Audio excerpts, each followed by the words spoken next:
From a design standpoint, probably the biggest challenge is the regulations. The regulations prescribe a minimum of a 50mm radius here, which from a visual standpoint is a little bit cumbersome.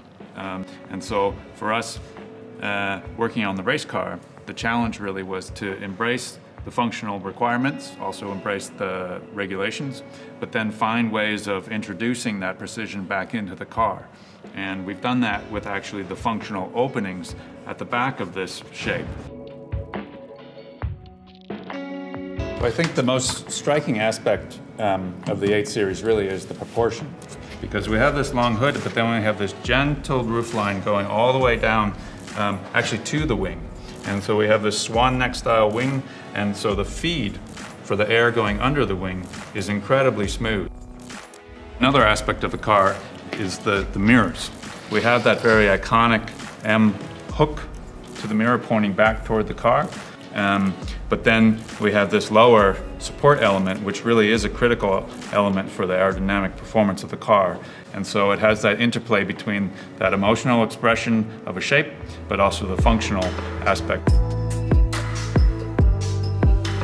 The lights are an incredibly important part of the identity of the car. In fact, these kind of two underslung U-shaped lights are very critical to the BMW identity.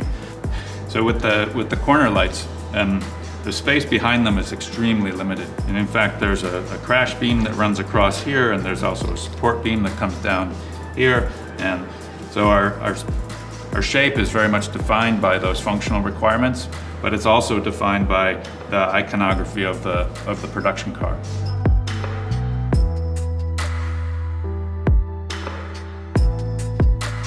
The key element of any BMW are the kidneys.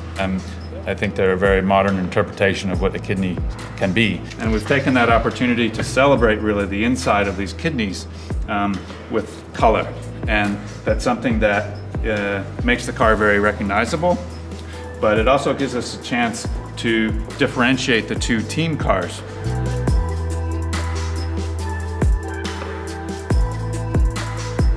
For me, the most important aspect of any livery for a race car is contrast.